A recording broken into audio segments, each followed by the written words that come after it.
Okay. Okay, perfect. So hi everyone. Today we have Anirudh Goyal with us. Anirudh is a PhD student in Mila, Montreal, supervised by Yoshua Bengio, and he has done a lot of work in deep learning and causality. And yes, and today he's talking to us about recurrent independent mechanisms, which is a very interesting recent paper. Okay, go ahead. Hello, everyone. I'm Anirudh Goyal. I'm a PhD student with Yasha Benchio at University of Montreal. Thanks to Humanga and Animesh once again for inviting me. Today, I'll be talking about some of the inductive biases for higher-level cognition deep learning. Most of the work which is under discussion today will be taken from one of these papers, or the intuitions are taken from or mentioned in one of these papers. It's not important for me to cover my slides. So as such, at any point of the time, if you have any questions, I think I would actually even appreciate more that you can just pause me and we can discuss as compared to me going and talking about something on my slides. So please feel free to stop me at any point of time. Just to give a high level overview of my talk, what I'm going to first talk about is I'm going to motivate the knowledge factorization, like why knowledge factorization is important for an agent who is just interacting with its environment. Then I'm going to connect those ideas with learning modular representations and dynamical systems like LSTMs and transformers. And then I'm going to see those ideas from the perspective of programming languages as well as generalization.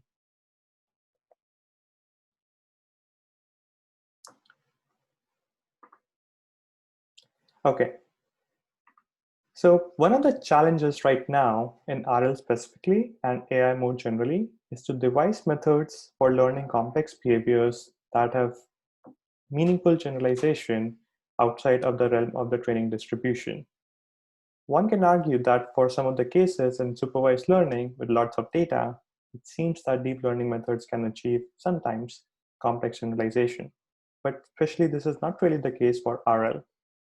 More specifically, we have seen in the past few days or in the past few months that we have methods which can achieve superhuman performance for tasks which involve only solving a particular task. For example, game of Go, machine translation, Atari, as well as ImageNet. So in the sense that we are able to train agents which can solve a particular task. That is, we can train specialists, but it's not really that we haven't achieved the similar performance for training multiple tasks at the same time. In the sense, we still are not able to train generalists, such that the ability of agents to train multiple or perform many tasks at the same time.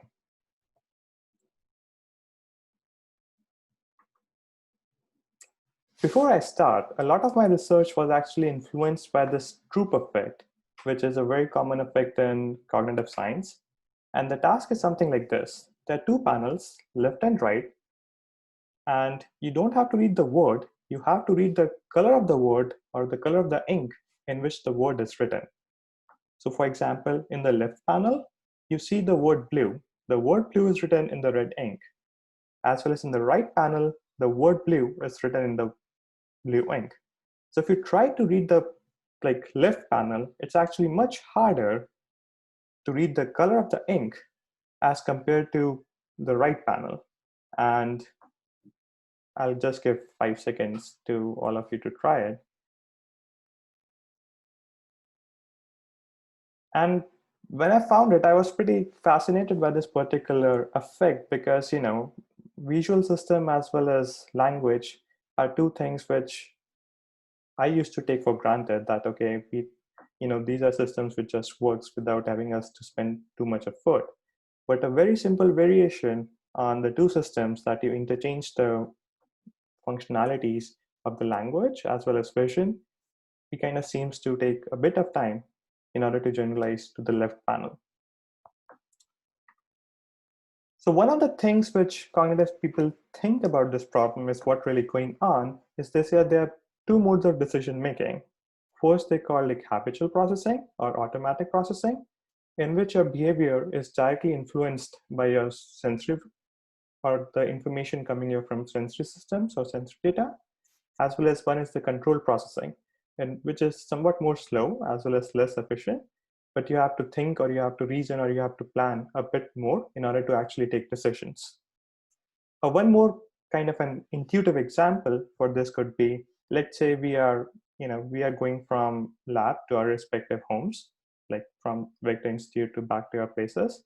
Generally, you don't really have to think too much if you're walking, like which way to turn, because over time you have walked so much from your lab to your home that that becomes a part of your habit, or more or less your habitual actions. But on the other hand, let's say one day, if there's a construction going on, or if there's some kind of a roadblock, you would actually need to spend some effort in thinking, what's the next decision?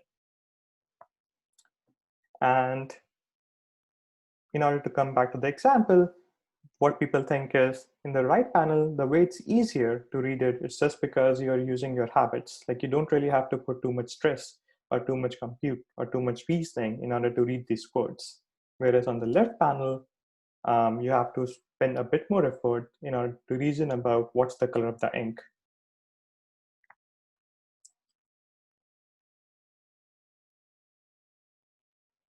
Okay, in general, most of the data generating distribution for the agents which are interacting with the environment is actually diverse, in the sense an agent who is interacting with the environment can actually face many and many tasks. It's growing. It can see a task in the future which it has not seen during training, and it could be compositional in the sense that a particular task can be composed of two or more subtasks. Right now, I'll try to give you an intuition for the kind of problems I'm interested in, just before delving into how to actually solve them. So let's think about what are the systems, what are the things which are missing from the current dynamical systems, which I think. Let's take a simplest example of two bouncing digits, 7 and 8, and we are trying to model the dynamics of these digits over time.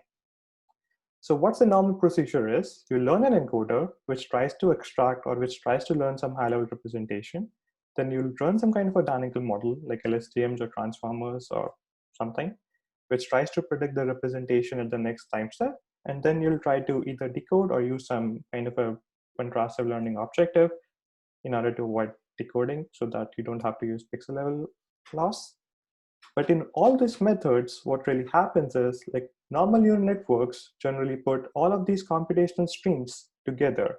That is, it puts all the information in one computation stream. That is, most of the networks are indeed monolithic. If that's the case, it becomes hard for the model to share information in a dynamic way.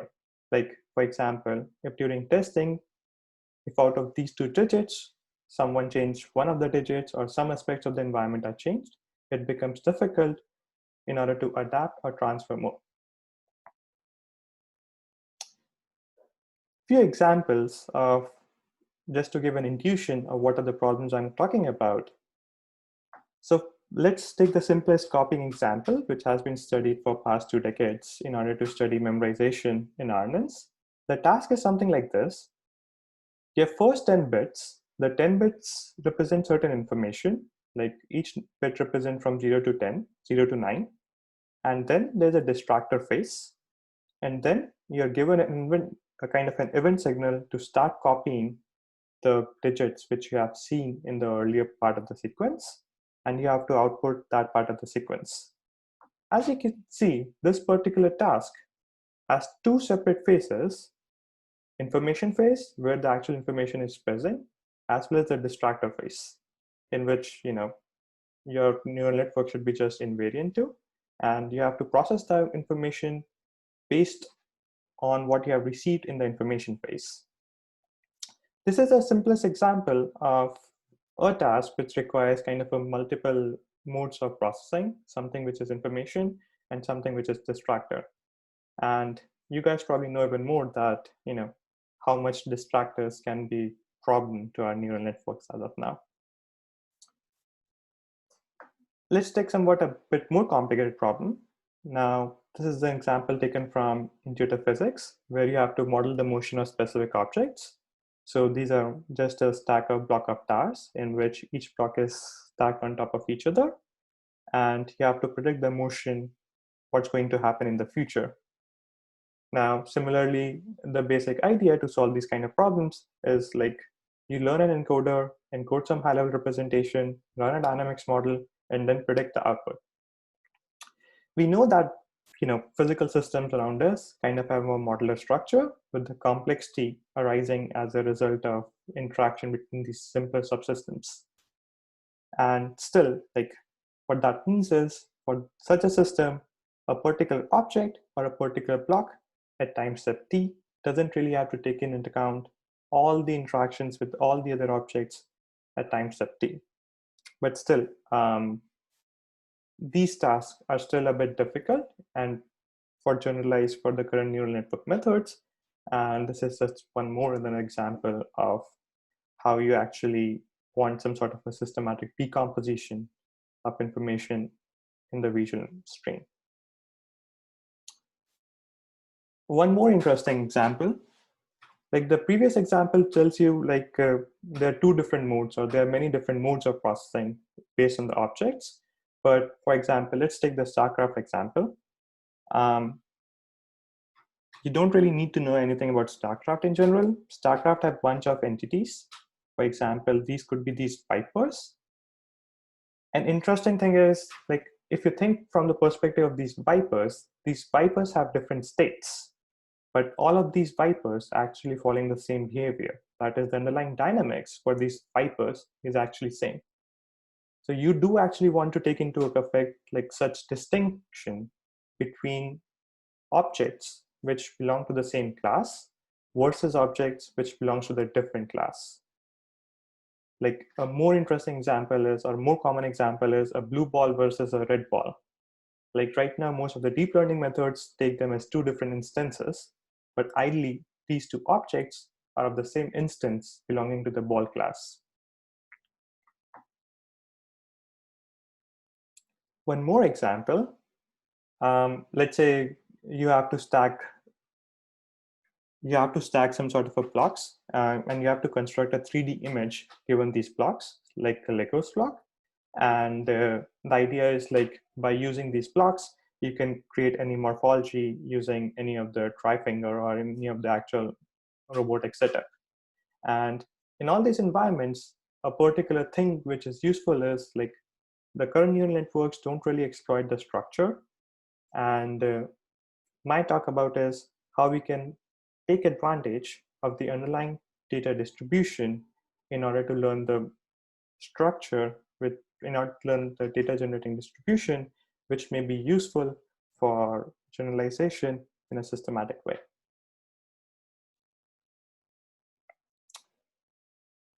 What has been basically done to solve these methods are different kind of methods. Like one is like normal RNNs, in which the entire computation stream is used in just a single hidden representation.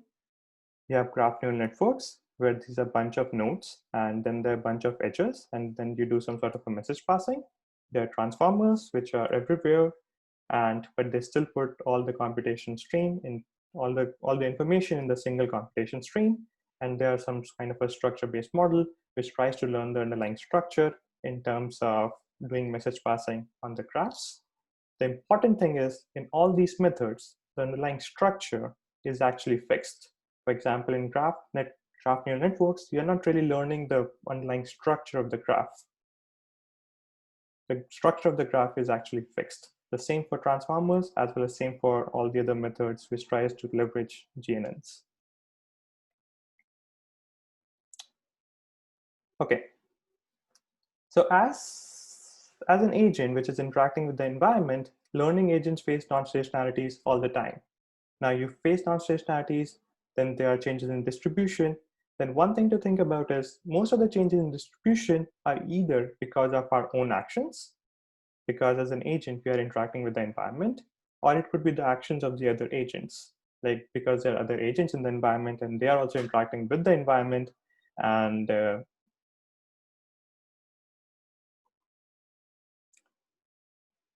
so way which we want to generalize, or the way which I'm going to focus on, is something called systematic generalization or compositional generalization. The idea is you have certain subproblems, and during training, you have seen a certain composition of these subproblems. And during testing, it's possible that you may see some other unseen combinations of the same subproblems. And the idea is like you should be able to dynamically recombine existing concepts. For example, let's say you know what a blue box is, as well as you know what a red ball is. Then during test time, you can actually infer what the red box means, as well as what a blue ball means. One thing which I find pretty fascinating for compositional generalization is actually like as humans, we are sometimes able to reason about new combinations, even though these new combinations actually have zero probability under a training distribution. So, all of the machine learning or supervised learning more specifically is actually based on the assumption of priority. And even though that assumption is violated in this particular scenario, but we still are able to generalize in a compositional way. And the way I think has to do with how we decompose this knowledge into kind of modular pieces.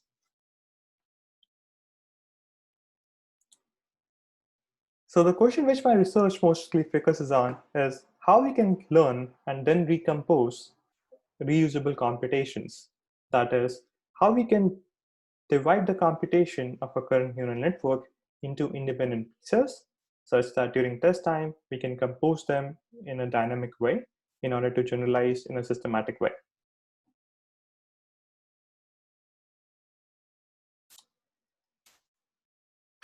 First, I'm going to show like in the simplest scenario, let's say in the case of two random variables, how correct knowledge factorization can lead to proper transfer or good transfer, or vice versa, that how incorrect knowledge factorization can lead to the poor transfer.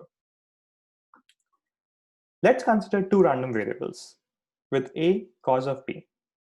Now in this particular scenario, let's say for the matter of the fact, the current causal model decomposes as like marginal of A and the conditional of B given A. So consider two distributions with P1 and P2.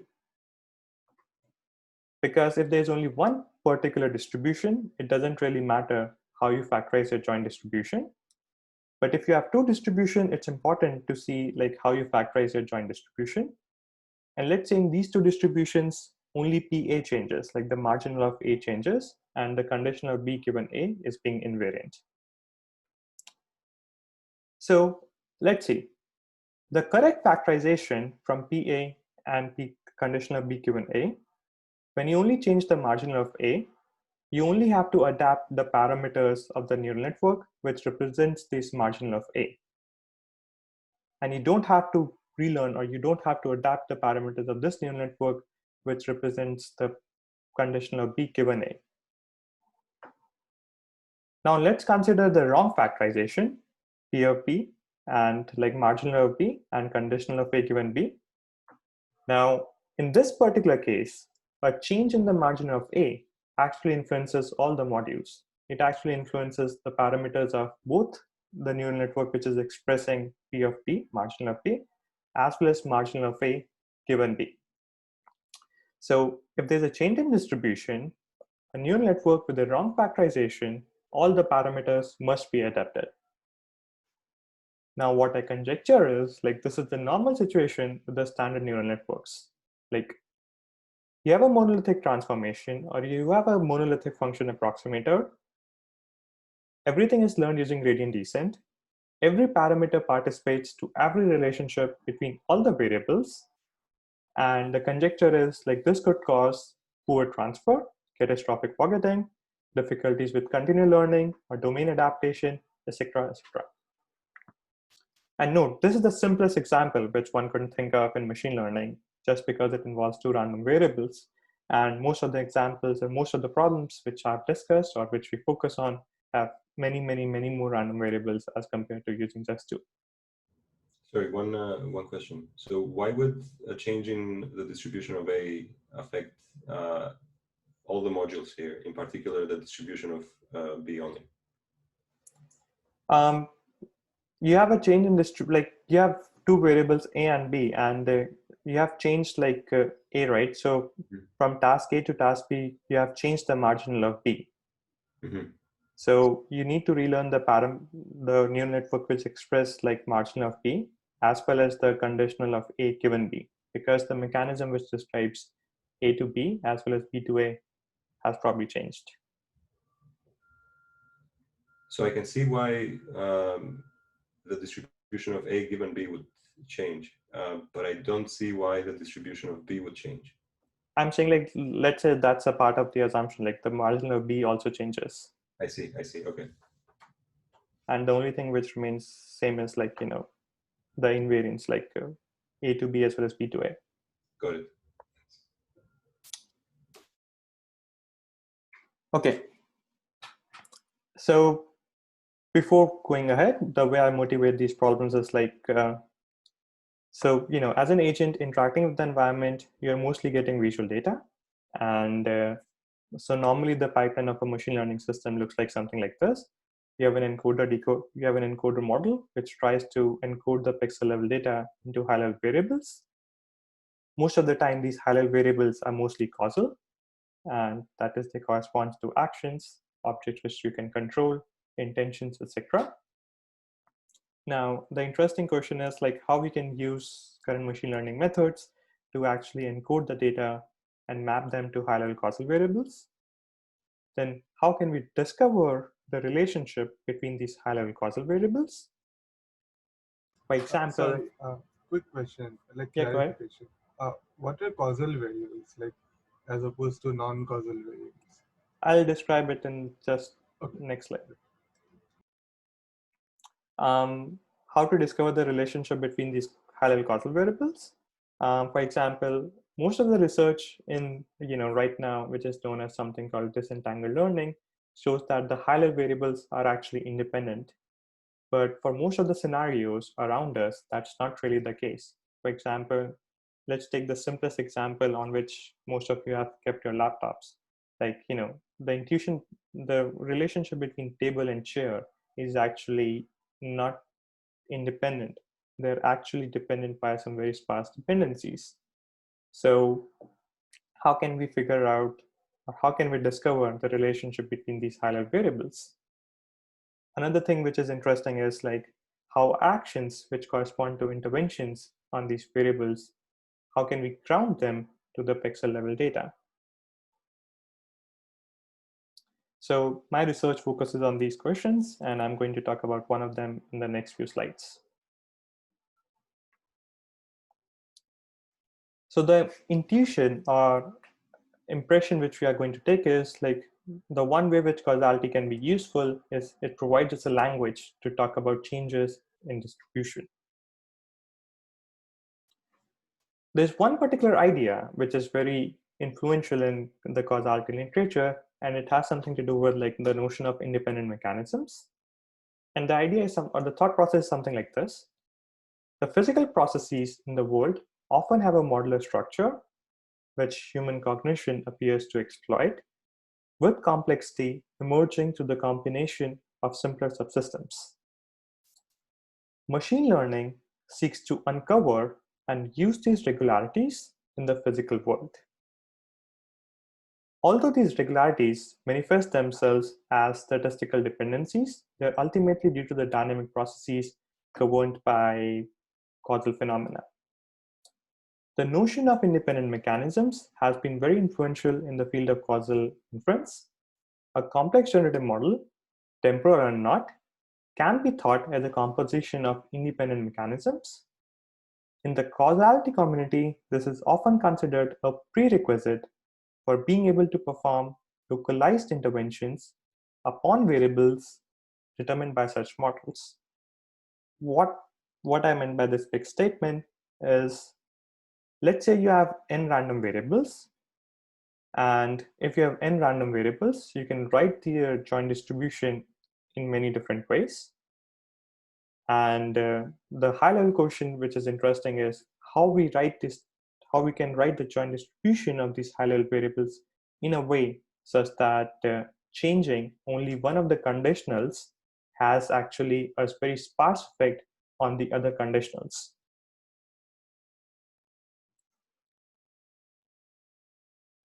let's say for the matter of fact, let's say this is the topology. Let's say all these blue arrows, all these blue circles are your high level variables, where the edges correspond to relationship between two high level variables. The idea is you want to express the joint distribution between these high variables into set of conditionals such that changing one of the conditionals, only a random subset, only a sparse subset of the other conditional changes.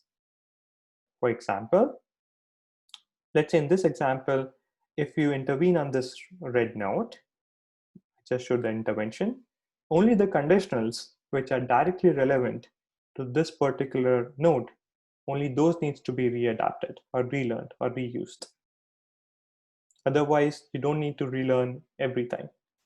So in a way, you want to learn representations that satisfy this independent mechanism assumption such that the change because of an intervention, and this intervention can be known as well as unknown, that because there could be other agents in the environment, such that the change can be localized in the right abstraction space. Is this clear? Or if someone has any questions? So I think there are a couple of questions about both this and the previous slide and a couple of few other slides. So one is you mentioned about the methods building this idea on pairwise independence tests. Is this? I agree. It is very easy to create intuition with this sort of pairwise testing. But this is actually how you do this, or like how one does it, not necessarily your particular methods, or are there more efficient methods? That's one question. The old causality literature does independent testing. So what that means is like you have these particular edges, you would actually there would be an experimenter, which is mostly a grad student, who is going to change one of these edges and will see what's the effect on the system. And you'll perform that particular testing for all the possible edges. And that's what the causal people used to do. But there the problem was different. Like for causality, or in the normal causal problem, the representation of these high level or the relevant variables are actually God-given. That is, they assume that you already know what are the relevant high level variables, or let's say God has gave you that. But the problem for deep learning in the first place is actually how to come up with the representation of high level variables in the first place.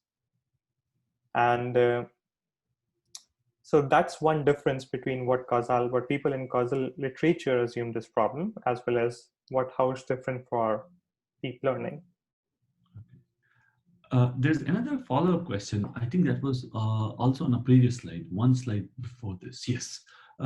So this is another thing that I found slightly at odds, particularly with the literature that is doing two things. So I'm sure you are aware of ideas on unsupervised disentanglement or nearly unsupervised disentanglement, where people have been studying GANs and so on and so forth. And if you look at data sets in that space compared to data sets in causal discovery space, in causal discovery, people are making these assumptions where you're only changing one variable at a time. This is sort of the small change hypothesis, as you put it, right? And you can make sequential changes, but one at a time. On the contrary, this is empirical evidence from disentanglement that the data that you'll get is actually going to have multiple things that change simultaneously. So, for example, if we think about disentanglement on the Celeb A dataset, right, then it's not that you get counterfactuals of Animesh with and without glasses. That is how you figure out glasses is a concept, right? But it's usually we'll get a picture of Animesh, we'll get a picture. It's surprising that all of the pictures on my current screen are with glasses, but okay. Animesh, Anirudh, and right? So there is one person without glasses. And then you have to discover the concept or the variable of classes. How do we sort of because methodologically they are very different approaches to discover this sort of, let's say, latent variable model that can be considered as a generative model. of course, the underlying structure has a graph. And in the latent generative model with GANs, we just assume that there are n independent variables all affecting the outcome with a single edge. So, and there is no interaction between them. So independence between the factors with a single edge. So you can think of it as causal model. It's just that a very simple graph. Yeah, so I write about this particular statement here. Like if you have all the conditionals such that, like, in this particular last statement, if all the parents are empty, that means your factors are statistically independent. So this is the notion which people study as like, disentanglement as many of the scenarios. But I think like it kind of goes against the original goals of deep learning, where the notion was to learn the high-level variables, high-level abstract variables, where these have some complex dependencies. But for example, in the simplest example, the table and chair, these are not really independent. And they're also worked by, for example, Antonio Torralba group at MIT, where they actually study some of the GAN layers, and they actually see that right now, if you see some penultimate layer GANs, they're actually encoding complex dependencies between the high-level variables. But if you so this marginal assumption at the high-level layer or at the output is actually hurting these models. Now, on the other hand, there is actually another spectrum of models, which is, for example, graph neural networks or normalizing flows, where you assume all these n variables are actually fully connected. That is, everything is fully connected to each other. The same as transformers, like where you use like everything is fully connected to each other. Now, my conjecture is that's not also good, because we know that the world around us has some kind of an inherent sparse structure. And so if you can think of world around us as a composition of many physical processes, and there's a sparse interaction between them. But the machine learning models literally have the opposite inductive bias. They assume everything interacts, and you have to relearn the things which don't interact. So this dichotomy between how we perceive the real world versus how we learn the model about the real world, that is, we assume everything is interacting, and then we learn that, okay, what are the things which are not interacting, may be harmful for our machine learning models. So my conjecture right now is like, we have seen a lot of improvement in, let's say, NLP, a lot of improvement in, let's say, computer vision, but we haven't seen anything like that in reinforcement learning as of now. And my hypothesis right now is like, the thing which we are missing is a way to encode or to factorize knowledge into independent pieces, as well as learn the decomposition of these high-level variables into independent pieces such that the interaction between these variables is actually sparse. Sorry, can I ask a quick question? Sure, go ahead, try it. Yeah, so I come from an NLP background, so I'm just like, just opposing this idea with some of other ideas. So I don't know if you're familiar with some of the recent work that says the local permutation equivalence representation really helps with natural language composition on the scan data set. Like I think Gordon worked recently. So I came to the meeting a little bit late, but I guess that when you're saying that these changes are interchangeable, this is in a local context, right? Like, can you even capture it at a global context, or this is just like local invariance? The changes are local, but you want to capture the underlying structure at a global level. Like you want to capture the structure among these variables so that you can describe the global structure too. So I'm finding some similarity with the generalized grounding graphs. Like I think Stephanie Telex's work, where they actually show that, the conditional independence, you can just sort of decompose them and then it doesn't really matter. So is that, would you say that it's something like the ideation is similar to that?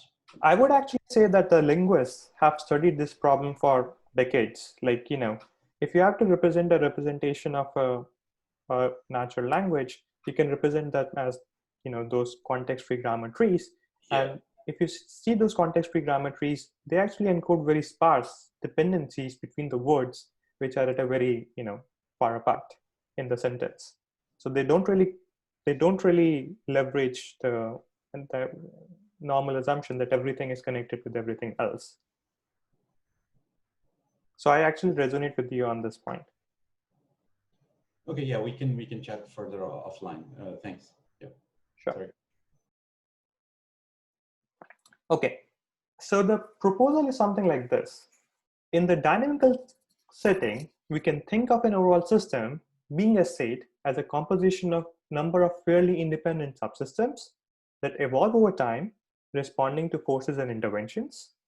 An agent need not devote equal attention to all the subsystems at all the times. Only those aspects that significantly interact need to be considered jointly when deciding or planning. For example, for normal LSTM or transformers, a normal picture is, let's say you have a computational stream H and everything actually interacts with everything else. So what we are proposing is, you can think of an overall system as composed of an ensemble of modules or ensemble of these mechanisms, which are independent, that is, then they independently evolve over time, or they have their independent dynamics. So they have their own parameters. And dynamically at each time step, you decide with which of the module you should actually encode information from or query information from.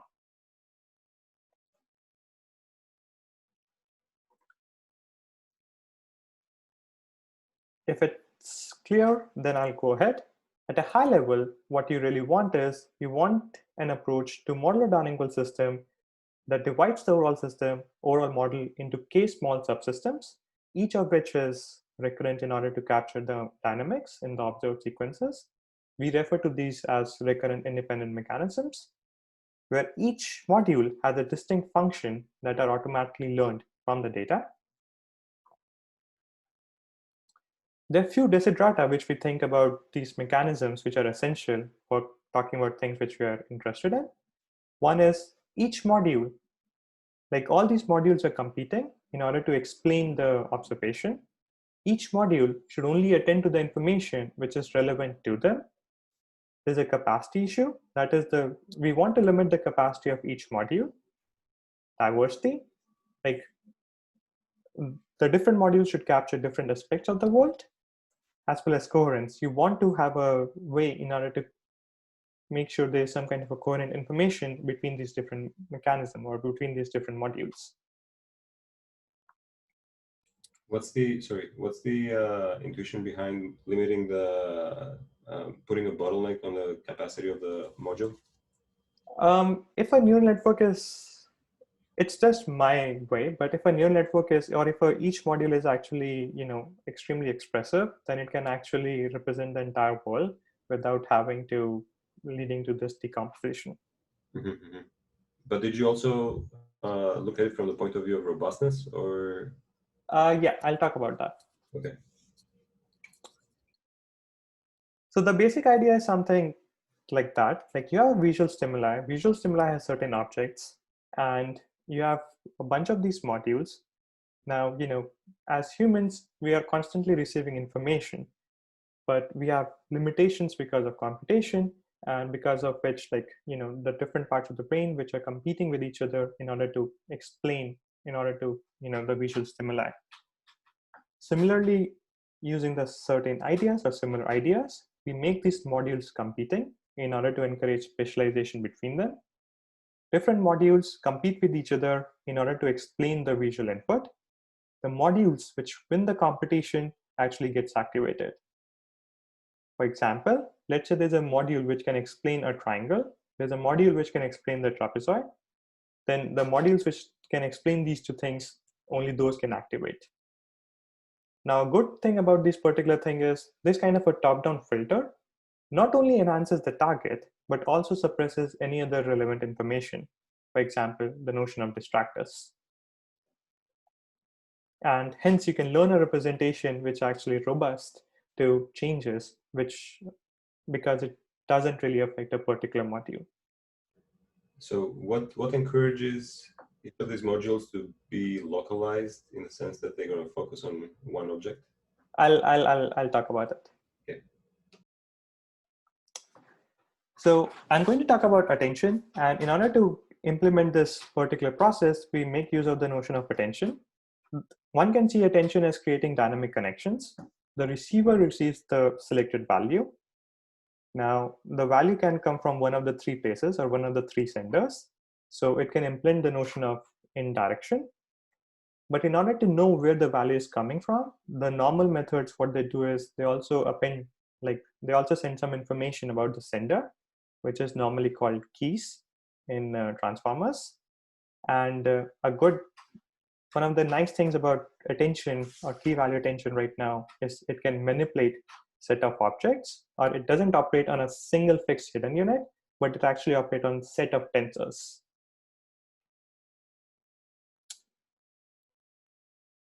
Okay, one of the things which I like from programming languages is the notion of typed argument functions.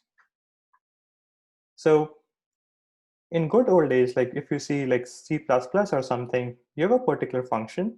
That particular function expects certain variables. And a nice thing about is if you have a function, let's say int add, which can add 2 integers, and during training, or you can use that particular function on whether to add 2 small numbers like 2 or 3, or whether to add 2 very large numbers like 1 million or 5 million. A good thing about such functions is like as long as the type of the input matches the type of the input the function expects, there's a binding. So the intuition is if we can create such functions, or if we can create such modules which would look at the input and only evaluate a particular part of the input if the type of the input actually matches the type of input or a type of input the particular function expects. In a way, if we can have this binding process depending upon this typed argument function argument, then we can lead to something like variable binding.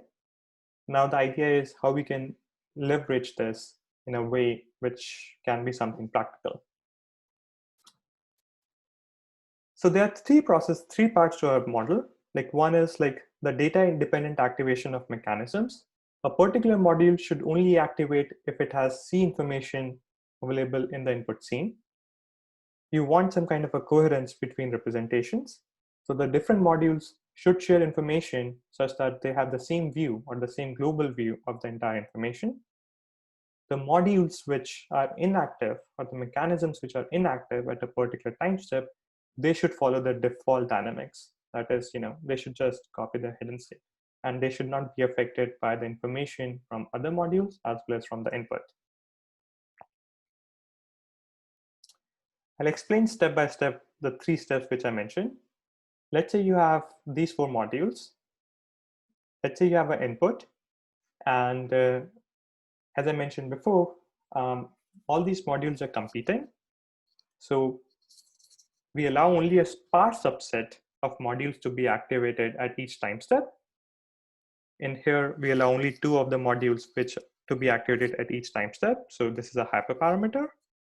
So different modules are competing with each other. The modules which win the competition, they receive input, or they receive information from the input.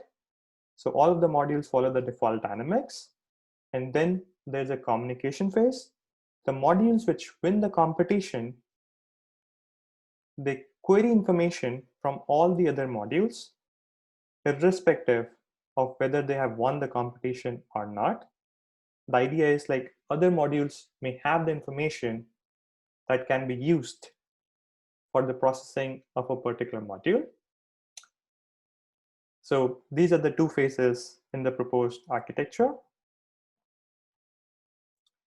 That is one, we assume that the entire system is divided into a combination of multiple subsystems. All these modules are actually activating or competing with each other. The modules which can explain the current input, they actually win the competition. Then all the modules follow the default dynamics, which is one step of their transition matrix. And then after that, there's a sparse communication phase. That is the modules which win the communication they get to query information from all the other modules. And the modules which don't win the competition, they just remain dormant. That is, they copy the hidden state from time step t to time step t plus 1.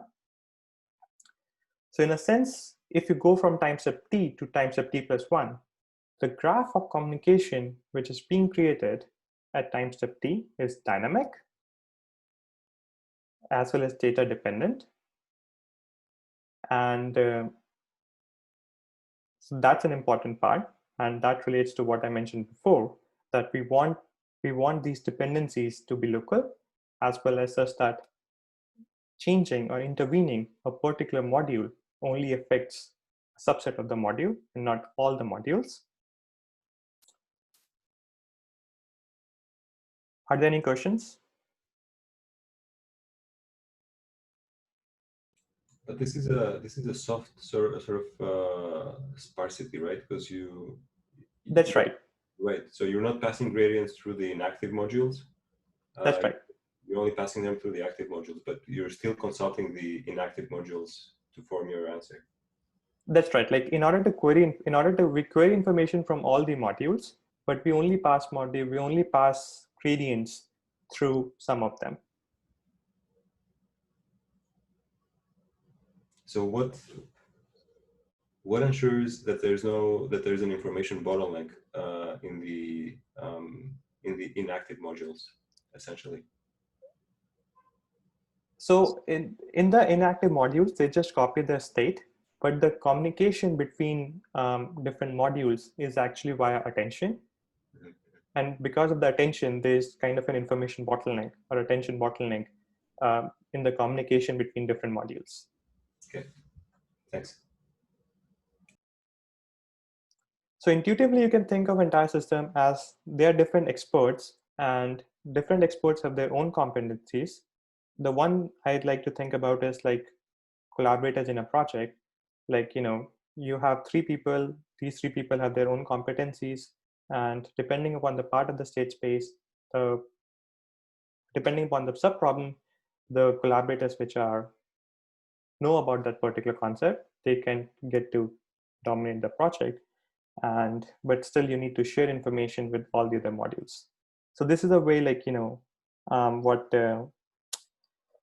like old ideas, for example, break and pitch and society of mind kind of ideas. But in their systems, there was no learning going on. Like everything was handcrafted. And here we actually learn everything just because of attention.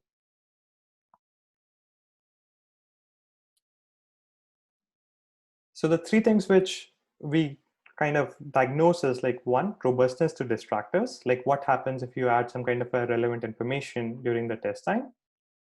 Second is like, I talked about these event-based representations that, can we get some specialization over some temporal patterns? And third is like object-based representations, like can different modules actually attend to different objects and specialize over them? In the first example, I'm going to talk about simplicity, like copying task. The task is something simple, like you get information bits for the first 10 bits, then you have a distractor phase for the next 50 time steps, and then you have to emit the information after 50 time steps. So the setup we follow is we train on sequences of length 50, and we test on sequences of length 200, and then we evaluate like normal cross entropy. So what we do is like we take number of modules equal to 6, and k is the argument that how many modules are actually active at a particular time step.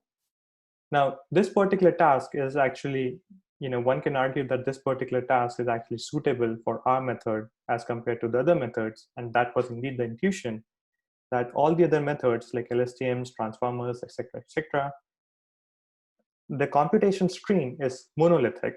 So when this go into the distractor phase, it actually has an adverse effect on all the parameters of a neural network, because of which when we test those methods on test set containing larger sequences, they don't really generalize as well as compared to the proposed method. So In the above figure, I plot the activations of the modules which are active. The modules which are active are shown in black, and the modules which are not active are shown in white.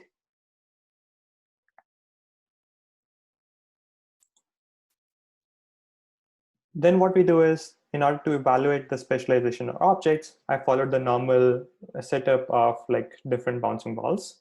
The task is like you're given a visual input containing of many balls, and you have to predict the sequence of predictions in kind of a closed loop after 10 or 15 time steps. That is when you're given the visual input as the prediction as the input at the next time step. And because our model has this particular characteristic that there are different modules, then the assumption is if each of the module can actually attend to one of the objects, then you can actually generalize better as compared to the normal baseline. And in this particular example, we compare to just normal LSTMs. We again compared the proposed method on different settings. That is, let's say you train something on images, you have 4 objects, but you test on something like 6 and 8 objects, and the vice versa. That is, you train on 6 to 8 objects and you test on 4 objects. And in all these scenarios, because of this favorable inductive bias, that each module can attend to only a particular object, a particular module, gives an edge as compared to a normal LSTM baseline.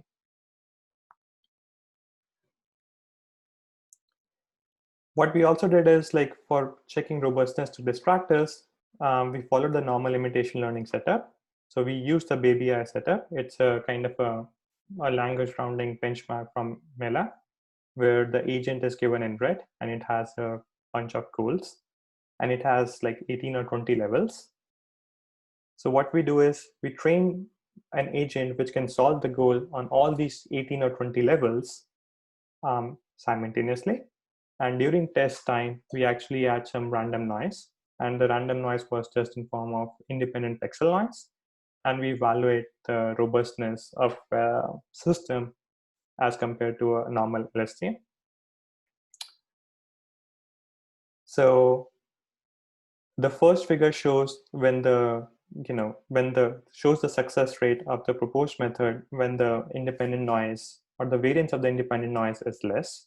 As you can see, our proposed method actually performs this task like 100% success rate.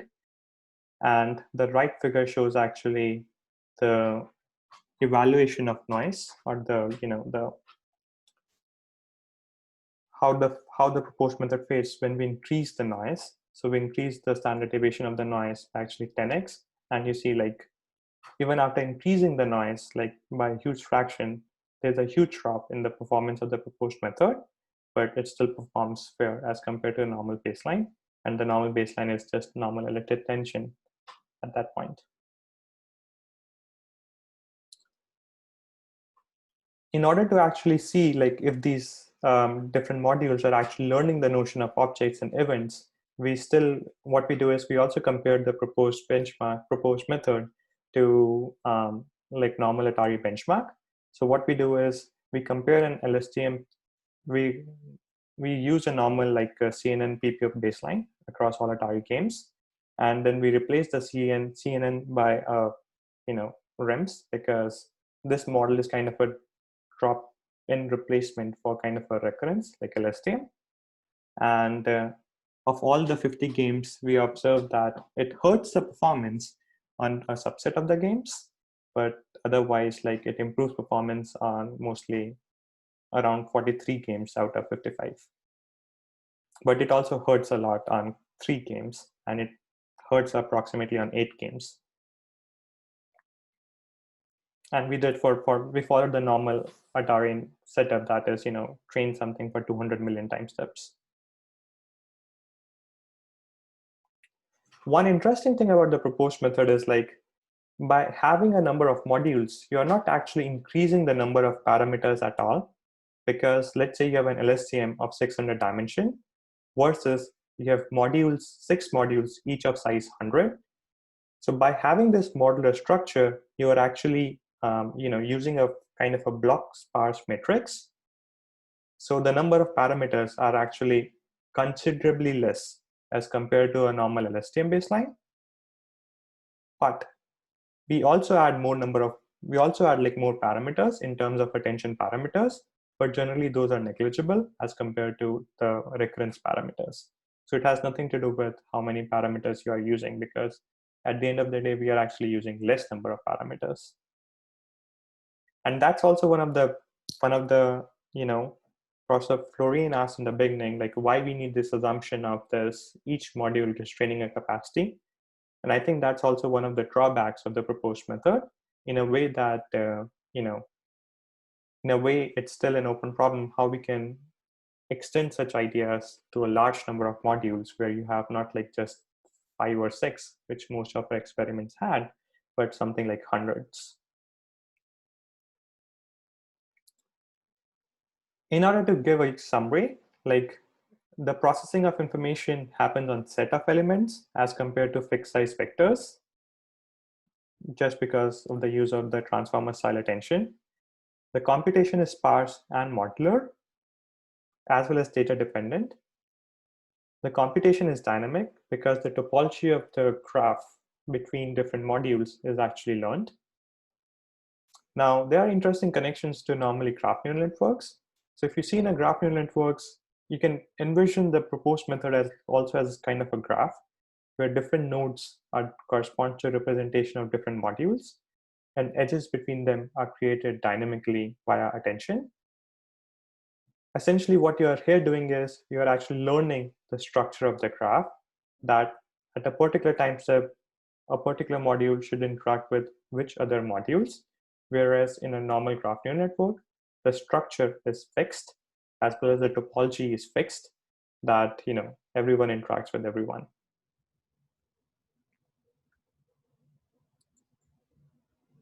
I'll say just briefly about one last thing, which I think is interesting.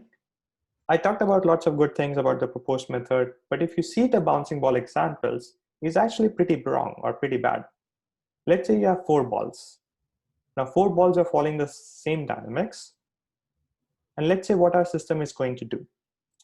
You have an ensemble of 4 modules where you want each module to be attending to a particular ball.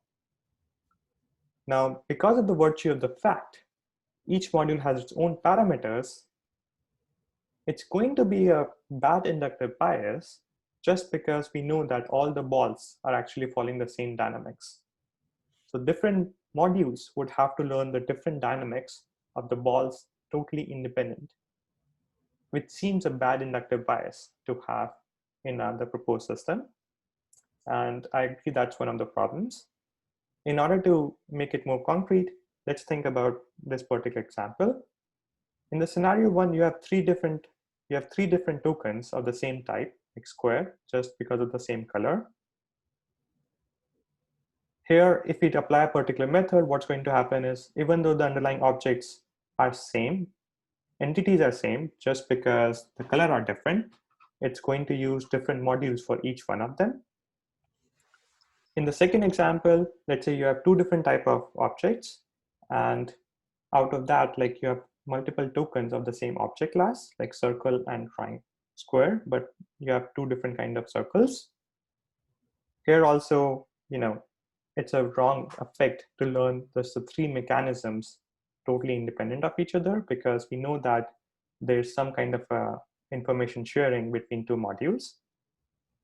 In the third example, you have 3 different objects and there's different spatial configuration. Our method would perform well in this particular way. Essentially, what it tells you is like, you want to make a distinction between classes and objects in the framework of these modular representations. Like you want to be able to separate out a blue ball and a red ball versus a blue ball and a blue square. In the first scenario, even if a blue ball and red ball belongs to the same class, they're still different objects. In the second scenario, a blue ball and a red ball, or a blue ball and a blue square, they're entirely different objects of different classes. So you want to make a distinction between the these classes and the objects, or what is called like types and tokens in traditional AI. It's a very interesting, it's a very important point to understand that that's a limitation of what I just said. Does that make sense? And none of the methods in deep learning actually makes leverage of this distinction between different entities. And this is, one can argue that this is what the problem in old age AI focused on. Like if John is hungry, he looks for food, and we want something like if X is hungry, we looks for food. Like being able to generalize across different instances.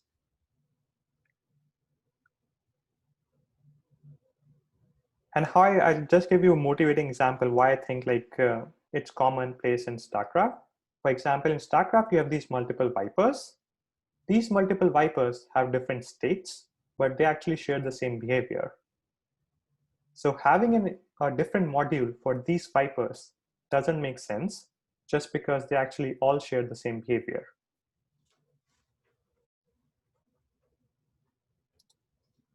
Similarly, let's say you have Pac-Man. In a Pac-Man, you have multiple enemies or enemy types. So you can see that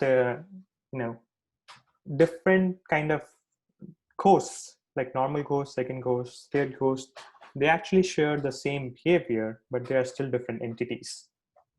So you want to make leverage between, so you want to make distinction between the objects as well as classes. Or what it really means is, for rims, we can see each rim as roughly being analogous to a singleton object, where each module has its own unique method as well as states. However, there's no clear way to give the same method to multiple rims or to share parameters between multiple modules. And the basic idea, which we kind of did in a follow-up work to rims, is like we can decouple these things by having a smaller set of parameters, which we can learn to flexibly reuse across multiple modules. What that means is, let's say you have different modules, which I call just like object file 1, object file 2, object file 3, and you have different set of parameters. These are the dynamics parameter. And what that means is you can share the parameters between two different modules. For example, here, you can share the W1 parameters between object file 1 as well as object file 2. And you can have a separate parameter for object file 3. And this particular instantiation would allow you to take care of all these three particular scenarios, because in the first case, you can have a particular set of parameters which can be shared by all the three modules. In the second case, you can have two set of parameters where the one set of parameters is focused on square and the second set of parameters is focused on circles. And third case, as in the normal, you can have three set of parameters where each set of parameters is focused on a particular object. We call this object files and schemata. Schemata just because it tells you a scheme or some kind of an abstract knowledge of how the particular system. So these are just the experiments for that.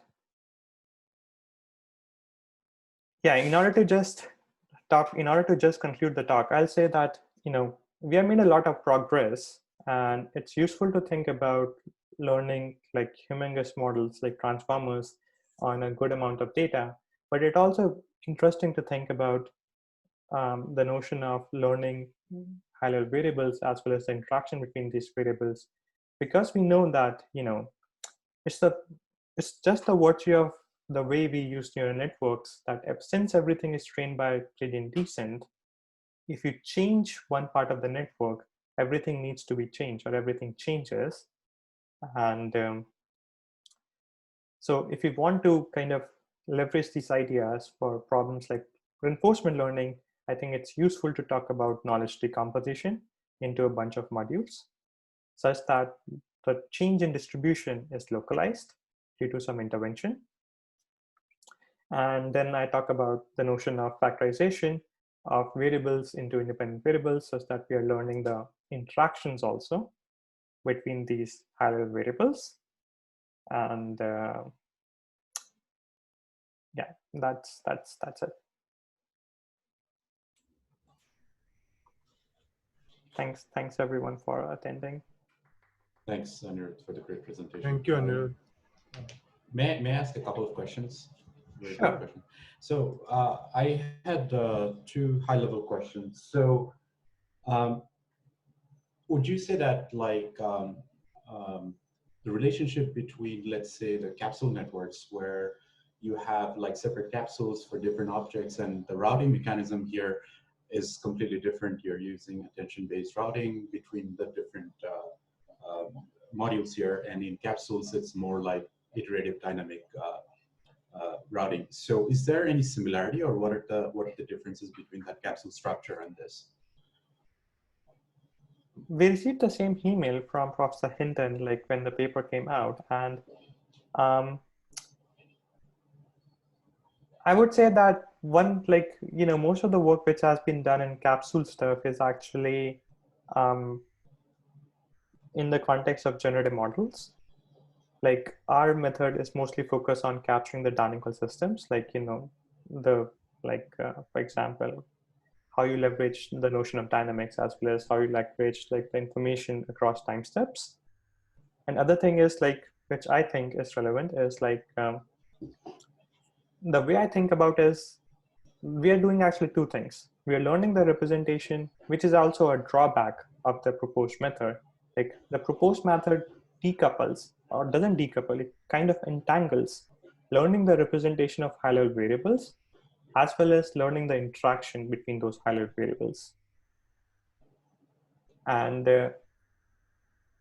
what capsule networks try to do is they don't try to learn the interaction between these high-level variables, where each capsule is supposed to represent particular object, let's say. That's normally handcrafted, that, you know, everything is just devotes information to all of them. Other thing is like, it's more of an implementation detail, but the fact that a particular module should only get activated if it has information in the visual stimuli which is relevant to it. So all these modules are actually competing for us. Cool. The second question I had was that at a high level, these modules, are they more object-centric detection, or can you incorporate like, you know, neural module networks idea where you can have some modules that does function implementation as well? Like, can you intermingle them, or is it just object-centric? The routing, yeah. It's different. For example, in the neural module network, like one of the, like their intuition was something different. Like there, the modules were like mostly functional. That is, right. handcraft what a particular module should be supposed to be doing. Like, right. Is it a quotient parser? Is it blah, blah, blah? Here, the high level idea is like, you want to learn the representation of the variable, as well as you want to learn like what a particular module should be doing. Right.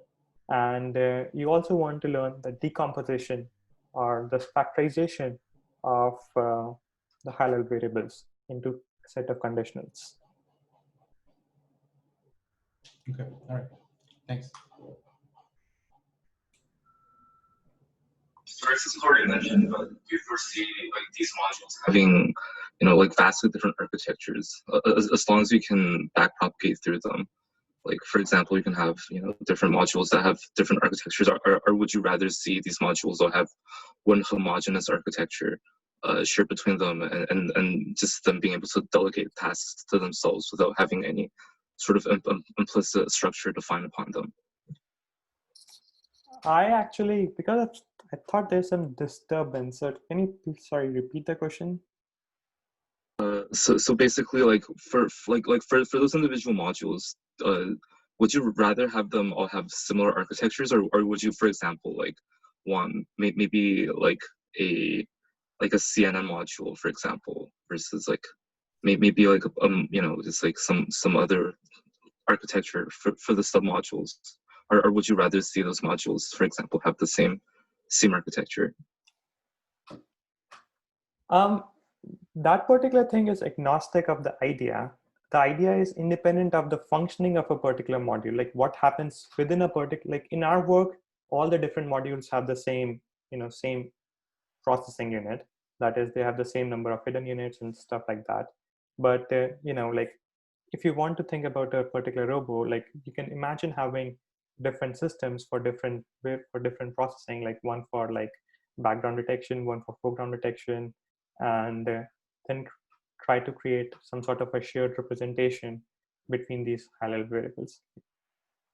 So in our work, like all the modules share the same architecture, but I think that point is like different. Like you can still use the same idea if different modules have like different architecture. Like for example, one could be CNN, one could be resonant, one could be spatial transformer network, one could be transformer or anything. We actually have a submission at iClear which is relevant to that particular question, where we incorporate certain ideas for merging transformers as well as LSTMs. Cool, thanks. So one idea that came out of, if I remember correctly, Hugo's group 5 years ago was this masked autoencoders for density estimation. And I was wondering, that sort of, as far as I know, that didn't catch on very much. And I'm wondering if you have any speculative theories for why. I was in a group discussion with Hugo a few days ago, or couple of months ago, and he used to think that all this board kind of architectures where you mask out a particular portion and try to predict it, he feels happy that works out, because he feels like that's at some high level that share the same underlying high level idea as like made or need. Yeah. And but maybe your question hints at something different. I think like one question to normally ask is like, why transformers are highly successful. And maybe one thing has to do with like, the idea is like each transformer layer by itself is actually a very low capacity, but it can't really do anything much by itself. But if you stack these transformer layers on top of each other, it becomes a very complicated machinery, as well as becomes a very powerful machinery. And that's just because it's easy for gradient propagation between different layers, just because everything is controlled by attention. And so that kind of brings the question that, can we achieve the similar benefits, or can we unify the benefits from RNNs as well as transformers and think about something which is unified, like recurrence in space, as well as has the inductive bias of learning complex functions by composition of these simpler transformations. Another question is, have you thought about having continuous dynamical systems and weighting them using attention over time, such that the weighting is sparse? So I haven't thought about that, but that's something. The only thing which we thought is like it would be nice to use these ideas for, as you mentioned, like continuous dynamical systems, as well as there's some work by like Zico Coulter's group in which they are using like continuous flows and continuous RNNs. But if you have any thoughts about that, I would be very happy to see if we can flash that out somehow. Cool. Yeah. I won't be able to join the meetings after this because I have to go, but I'll be happy to follow up. Sure. I'll send an email or something. Cool. Sounds good.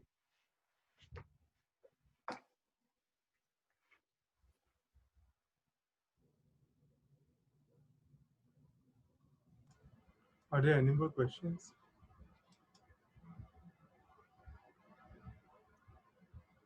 Okay, if not, then let's thank Anirudh once again.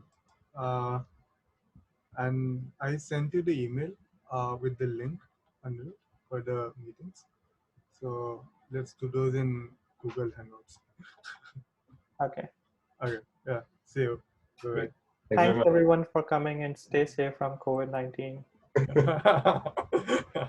Thank you.